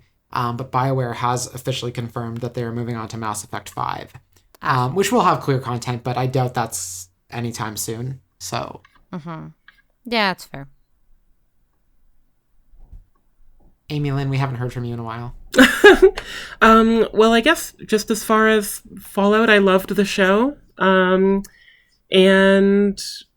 yeah, like as far as like the last few games, that's sort of where my experience, begins and ends. Wouldn't say it is the most queer of shows or franchises, not the least either. But I thought it was a really great adaptation that I kind of wish more adaptations would take the approach of not necessarily copying the storyline, but making like a new entry in the world of the franchise. So I hope that more adaptations kind of take that approach. So I was, more or less pretty happy with that Game Awards win. So we are approaching 11 o'clock very quickly, and I know that's our timeout moment. So I do want to breeze through a couple of these really quick. If anyone does want to say something or add something, just cut me off. But I'm going to breeze through a couple of these, like I said. So Life is Strange. There is unlikely to be DLC for Double Exposure. I don't think there's been any confirmation of that. It's just the sense that I get. I don't think there'll be a new game this year since they just released one. But I do think there is probably a new game in the works because of the way Double Exposure ended. And I will not spoil that here, but I thought the ending was really bad. Anyway. There is a live action series for Life is Strange in the works, and it has been for the last decade or so. Filming could maybe start this year. I think there was rumors I saw that maybe an actor had been cast as Max. But I think even if that show does start filming this year, it will not release because it's likely to be very special effects heavy. So moving right along, Hades 2 from Supergiant Games. It's supposed to be in early access for a while. So I think 2025 is possible for a full release, but it's unlikely. I think I saw something about the devs saying like, maybe not. They planned for early access for a long time. Concerned Ape. Speaking of Stardew Valley updates, Concerned Ape said he would not close the book on future updates, so 1.7 or smaller updates could occur this year. Although I have my doubts on a 1.7 update. Not that it won't happen at all, just that it probably won't be this year given how long 1.6 took. And also that Concerned Ape is concurrently working on another game entirely, which is called Haunted Chocolatier. So the official summary of this game is that you will play as a chocolatier living in a haunted castle. In order to thrive in your new role, you will have to gather rare ingredients, make delicious chocolates, and sell them in a chocolate shop. So this game is still happening, even though Stardew Valley is still getting updates, but it is years away. I think we could get some updates this year. The most recent news was an update from Concerned Ape, where they said, however, I also have a strong desire to make more games. I like making games, and I have a lot more that I want to share with Haunted Chocolatier and beyond. And even though Haunted Chocolatier has only been revealed publicly to a tiny degree, in my own private world, it's a special place, and I'm very attached to the characters, themes, and ideas. Also, I've already done a ton of work on the game. Before I took this break for Stardew 1.6, I had created a vertical slice of Haunted Chocolatier, essentially a skeleton of the game with most, not all of its bones in place. My next task will be to tweak the existing bones until I'm happy with them, add all the rest of the bones, then flesh it out with all the content that will need to be in the game. It's going to be a lot of work, but it's okay. I'm addicted to the grind. So, there's more that he said, but I want to just move right along because we did talk about this in the last episode, that hopefully there might be a non-binary character creation and pronoun option in this game. And maybe 2025 is the year where Concerned Ape finally says, hey, I know you want this. I'm working my best to maybe get it into Stardew, but most importantly, it's going to be a part of Haunted Chocolatier. I think that's the biggest update I would hope for with this game if it's not going to release anytime soon. So Amy Lynn, you mentioned Earthblade earlier. So this one I do want to like take a beat and talk about because I have not played Celeste. I know I have committed the ultimate sin as a transparent gamer. But to be honest, the difficulty scares me and I have so much to play as well. But I have picked up a copy when it was on sale. I am excited to play it. I like everything the game stands for. I like side-scrolling action platformers. Earthblade is coming from Extremely OK Games, who, like I said, made Celeste. They've just said after 2024. It was originally supposed to come out this year, and now it's just quote-unquote after 2024. The game is a Metroidvania. The official summary. You are Nevoa, an enigmatic child of fate returning at long last to Earth in this explore action platformer from the creators of Celeste. Earthblade's lush pixel art world offers seamless exploration, challenging combat, and countless mysteries to pick apart. So there is a trailer online, and it looks really, really pretty with some amazing music. It was a bit trippy because it keeps moving through an environment, and then the character keeps popping up in that environment, despite having been in the previous like section of the world that it's panning through. But it's super cool, very pretty. Go check it out. The developer, Maddie Thorson, is trans, and she's Canadian. So... and right now the platform listed is just PC, but I'm pretty sure it'll come to every console that it can come to. Amy Lynn, your thoughts? Yeah, just it's really great to see the developer working on a different game. Celeste, I loved Celeste. It seemed like it was a very personal project for her, but it is great to see sort of the creator expand and do something separate. Like, not that Celeste was like completely overtly a trans game. It does seem like this is a little bit more steps removed or a little bit more distanced, but still trans creator, looks beautiful, and like it looks like it could be another sort of work of art, both as game design and, you know, the pixel art. So I'm excited to see what comes of it, even if Metroidvanias do scare me. Just out of getting lost. It's fair. Ekami? Yeah, I'm really excited for this game. I admit I also haven't played Celeste.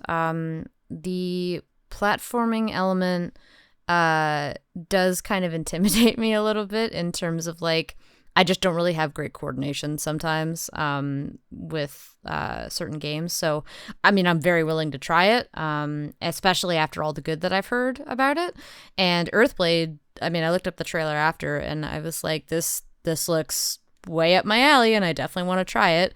I am interested in, I guess, how much of a Metroidvania it could be, because the thing that I don't usually love about Metroidvanias is the backtracking, if that's included here.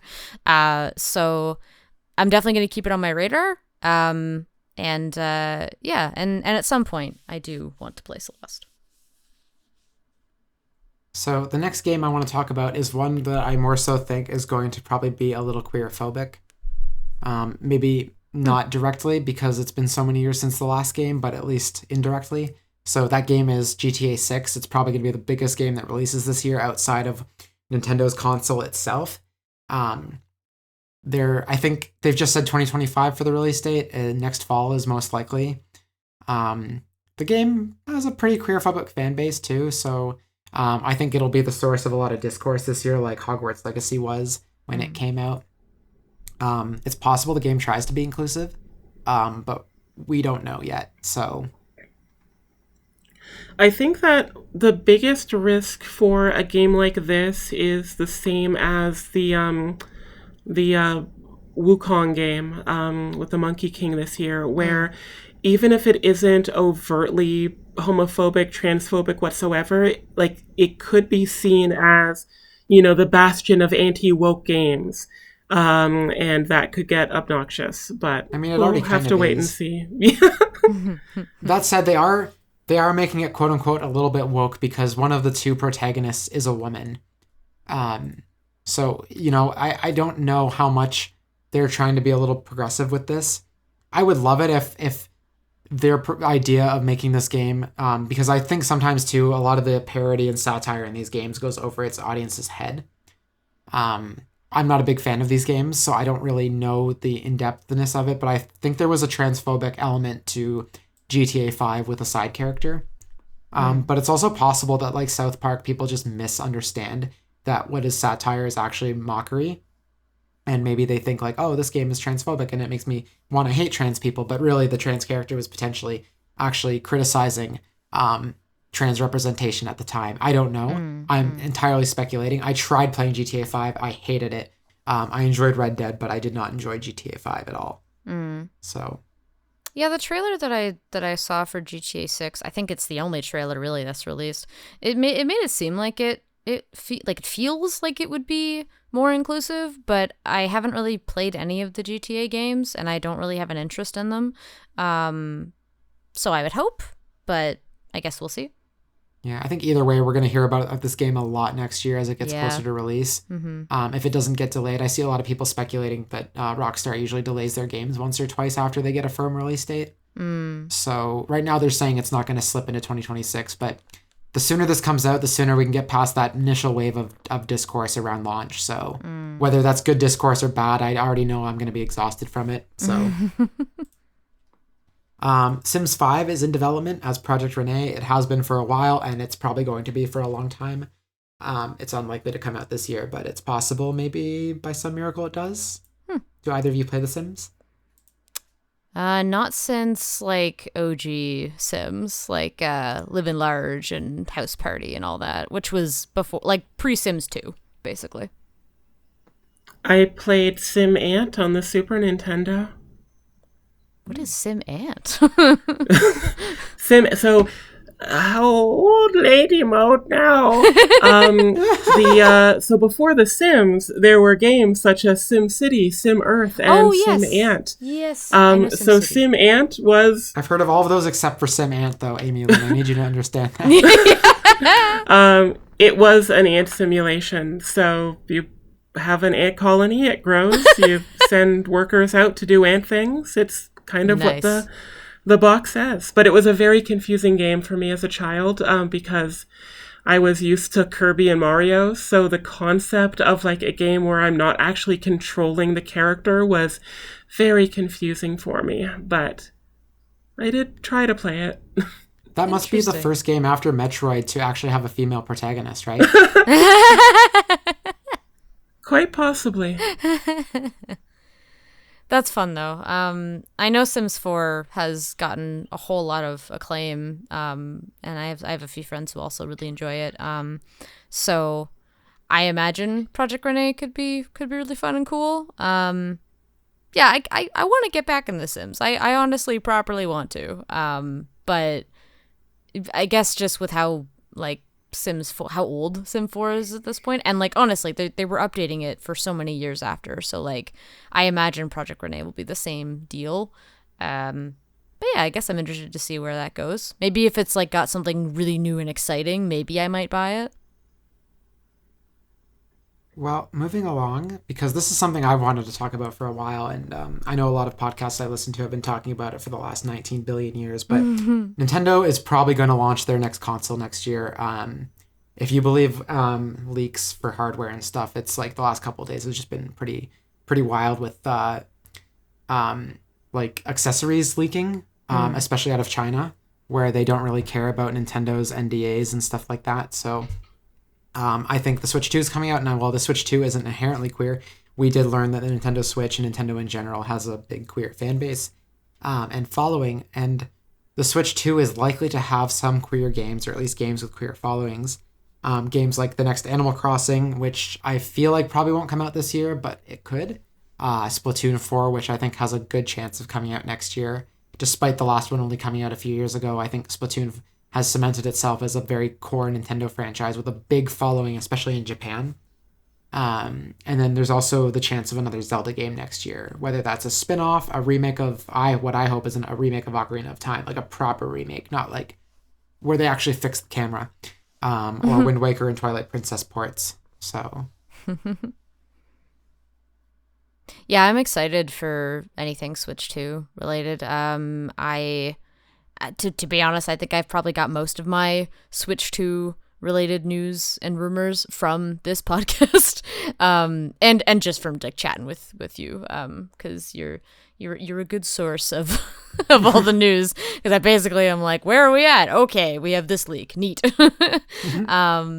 But yeah, like I mean, the Switch has had a really good run. I feel like 2025 is a good amount. Like, it's a good year. It's been, how long has the Switch been out? Like 7, 8 years, something like that. Yeah, like by the time, I think next March is 8 years. Yeah, like that's pretty sizable for a console, I think. So, yeah, I'd be interested to see what's new about it. You know, I'm curious if it will kind of end up sales wise like the Wii U, if it's too like, well, I mean, the Wii U wasn't entirely similar to the Wii, but they tried something and it didn't end up like as popular sales wise. So I guess I'm interested in that. And then for like console specific games, like I'm always interested in another Zelda game. Part of me really is interested to see if they do something a little different than the formula of Breath of the Wild, because as much as I enjoy the idea of it, open world games and me just don't always vibe. And I love Zelda. Like I grew up with Zelda. I love those games. I have bad news for you. No, is it another one? They said the Breath of the Wild formula, even though if the next game is not stylistically similar and in the same world, I think they said the open world formula is something they're going to keep doing going forward. Okay, well, maybe if they make it, maybe they'll give me a game. They'll make a game and I'll play it and I'll be like, you know what? This is the first open world that I'm like truly invested in, because like I love Breath of the Wild. I do, like, I haven't beat it, but I do enjoy like the ability to just kind of go wherever and then, you know, properly level up where you need to if you feel you need to. I like the fact that you can just walk up at the beginning of the game to Hyrule Castle if you really want to and fight Ganon, the Calamity Ganon, whatever, if you really want to. Not a great idea, but you totally can. So stuff like that is really fun. I like linear. So I'm just like, oh, I miss like the Twilight Princess and Wind Waker and Ocarina and all that. So yeah, I'm always invested in a new Zelda game. I like what they're doing with the remakes of, or not remakes. I like what they're doing with the 2D Zelda games that they're doing. Like, I like the look of Echoes of Wisdom. I have to finish Link's Awakening, the remake. But I've been enjoying that quite a bit. Yeah. I think that's like the main series. I haven't really played too much Splatoon. I've played the first game and I really liked it, but I kind of stopped after the first game just because I don't tend to really latch onto games that eventually go out of service, because it's an online game mostly. Like, yes, they're gonna do updates and stuff, but then once the server's gone, then I'm like, all right, well, like I'll just play something else, I guess. And yeah, I like Animal Crossing. We'll see what happens there. New Horizons was fun, but I guess it's one of those things where it's like, oh, new Animal Crossing will come out, I'll really be excited and play it, and then maybe eventually I'll peter off a little bit from it, and then maybe every now and again come back to it. But that's just kind of what I do with Animal Crossing. Like, I do the same thing with New Leaf. Every now and again, I'm just like, I should go back to my village on the 3DS. Also, I'm very sorry. You were explaining, like, you were about to go into some deep Ekami backstory lore earlier when I cut you off, so I apologize for that. Which Ekami backstory lore? What? You were talking about how you used to play Zelda as a kid, and I cut you off to give you the most disappointing news of the podcast. So I want to apologize for that. Ekami lore. Literally, the Ekami lore is just like, I grew up watching, like, my brother play games when I was really little, and I was too scared to like play a game because I was scared of dying in game or like losing or something. And actually I can bring this back to the Sims discussion. The Sims was the first game series that I played by myself, which I was so scared to do because I was like, I'm gonna kill my Sims and I don't know how I did it, but I'll do it, right? Anyway, it was fine. I was like, wow, I can play games. And then eventually I was like, I think I can play Ocarina of Time. I've watched my brother play that a bajillion times on the N64. And since then, I've been playing a lot of the linear Zelda games, and I have Breath of the Wild. I just haven't beat it. Fair. Yeah. Amy Lynn? Specifically with Splatoon, I feel that I could probably talk for an hour or two just about my predictions and concerns with Splatoon 4. I haven't played the DLC for Splatoon 3 yet, but I feel that like the Splatoon 2 DLC, I think is one of the greatest DLCs ever released. It's so good. Splatoon 3 disappointed me a little bit just because the matchmaking was so terrible. And I mostly loved, I mean, it is a very fun game. I'm not usually into multiplayer competitive games, but it's just like, it has a nice like feel to it, a really good flow, and a really, really fun aesthetic. So I do feel that Splatoon 4 will be, not a launch title, but probably a launch window game. I think a lot of this really depends on when in the launch window that Mario Kart 9, whatever they call it, is going to come out, and what other games exist for it. It is, like, I am really excited. I think my biggest concern is how easy is this going to be to acquire. I did get my original Switch at launch, but it wasn't the easiest of processes. But it was easier than lining up at 6 a.m. At Walmart for the Wii, so I appreciate that. I don't really want to go back to that era. To those days. Now you just have to fight Amazon bots for that stuff. So exactly, yeah, it's a little bit of a different journey. I think I went with Best Buy last year, or last year, 8 years ago, when the Switch came out. So I'll see what I'm feeling with Switch 2. I keep wanting to go back to Splatoon. I'm not sure about when the next Zelda will arise. I think it would be really funny if everyone just goes back to predicting that the HD Wind Waker Twilight Princess double pack is going to emerge from the ether. I really want that. That's all I want.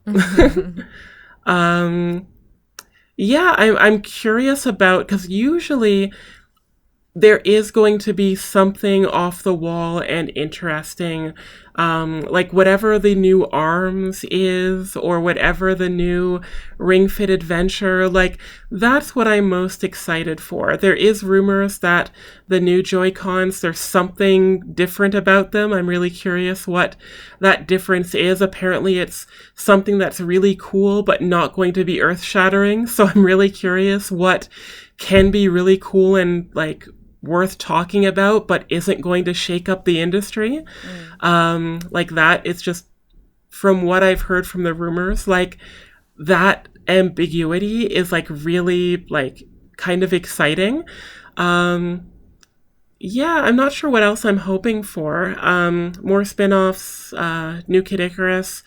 I'm curious what Sakurai's working on, because he did reveal when he shut down his YouTube channel, or he ended it, not shut it down, that he is working on a game. Right. So Smash Bros. We're never letting this poor man retire. It will probably be Smash Bros. Yeah. I'm still of the opinion that I think it would be really cool if we got like a 3D Power Stone style Smash Bros. So we could really reduce the roster. Because I don't know what else could be interesting. Like that's the problem with Switch 2 in the future, especially when it comes to Nintendo, is that what are all of these amazing dreams that will probably come true about 15%?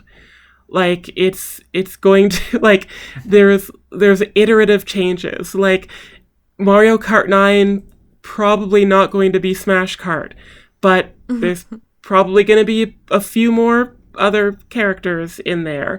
There's probably going to be a Zelda spin-off or Pixel remaster. Art Smash Bros. That would be quite amazing. yeah, again, it's going to, because it's going to be 10% of our dreams, there's going to be a fun, like, pixel art part of the trailer, and then it will convert to whatever regular 3D versions it is. Yeah. Or it'll be, like, cel-shaded again or something. So yeah, there's so much to be excited for when it comes to Switch 2. More out of curiosity and, the hardware leaks to me are really boring because, yeah, Switch was popular, so this one looks like the Switch. Cool. I want to know what weird launch games are going to be at. Like, what is going to be the Switch 2 snipper clips? What's going to be the Switch 2's arms? True. Like, that's what's interesting to me right now. Not that I'll buy every one of those games, but, like, that's what's exciting. Mm-hmm. Well, I don't want to stop the Switch 2 hype thread chain. Rather, I spend too much time on Reddit, which is why I said thread. Clearly, I've been reading too much of the leaks. But I just wanted to ask if there's any other games we're hopeful for or excited about, or if there's any general hopes for 2025, because we are reaching our time limit. So I wanted to just sneak that in there before we wrap up. Mother 3. Aw, sweetie. Aww. Imagine I'm patting your head gently. I think it's possible. I think, but then again, the possibility for me was if Nintendo didn't have anything to release this fall, they could do what they did with the not Dragon Age or Dragon Quest. What was the game? Fire Emblem.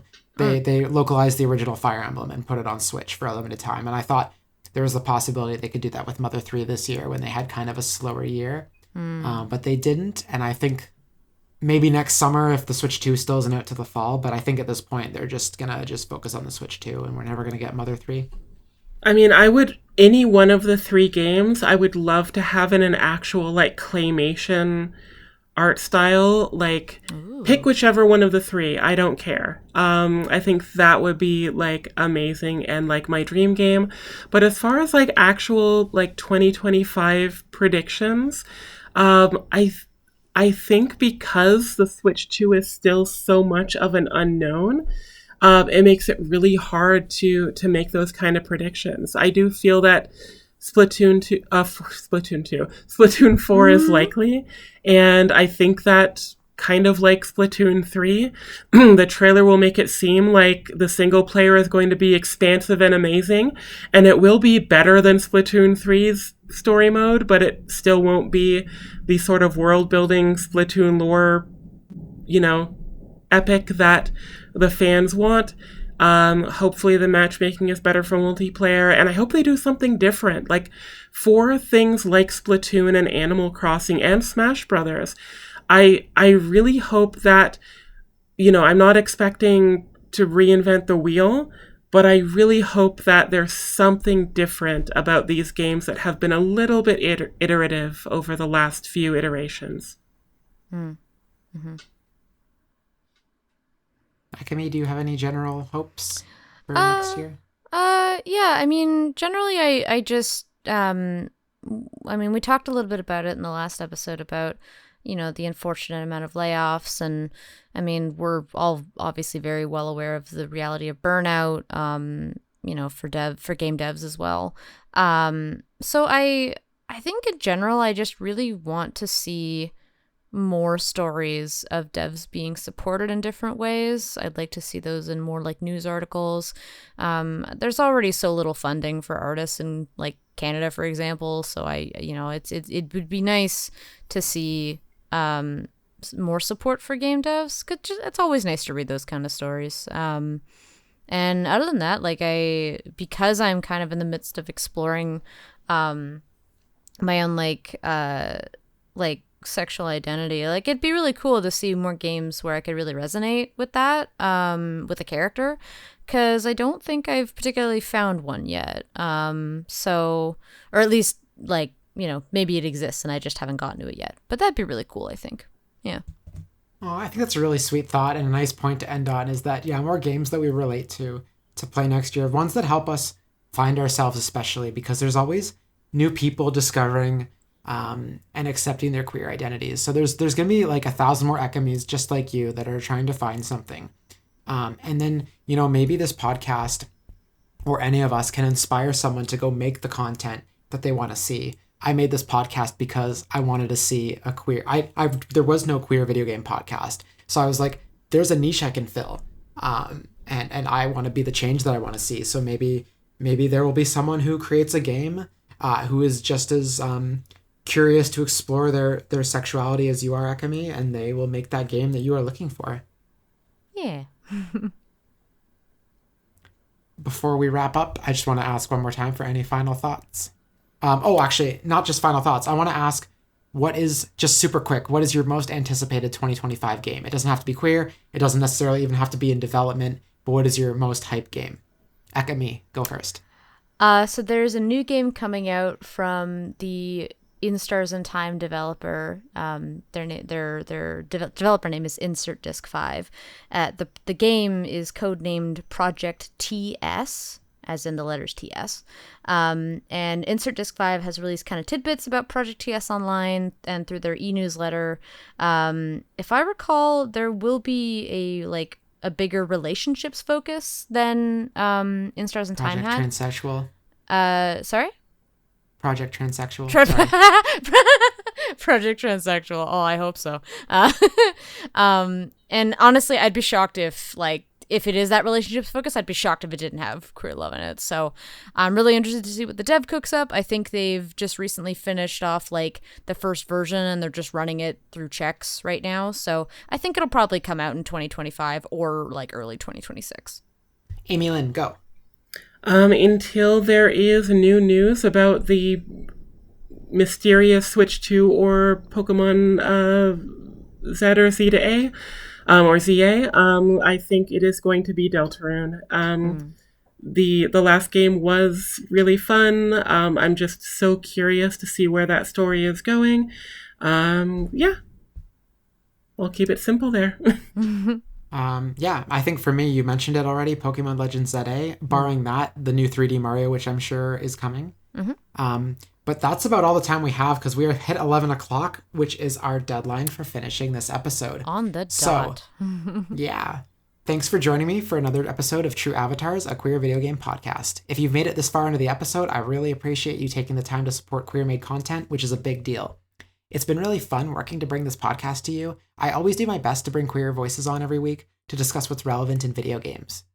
The podcast now has a bunch of social media pages. You can find the show on Instagram under True Avatars, Twitter, Threads, Blue Sky, and YouTube under the handle @TrueAvatars, all one word. That's Twitter, Threads, Blue Sky, and YouTube @TrueAvatars. We also have a Facebook page, which can be found by searching True Avatars, a queer video game podcast.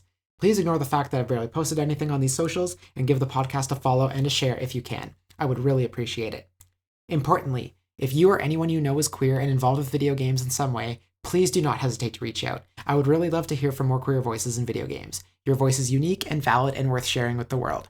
And if you don't want to be on the show or know anyone who's interested, but you know about a cool queer video game or games industry story that's queer related, please let me know. The show's official email is trueavatars.podcast@gmail.com. You can also feel free to reach out via the aforementioned social media pages. Things are tough out there and queer people need to stick together when we can. Bye, True Avatars. Thank you so much for listening to the podcast this year, and I look forward to speaking with you all again in 2025. Take care and stay safe.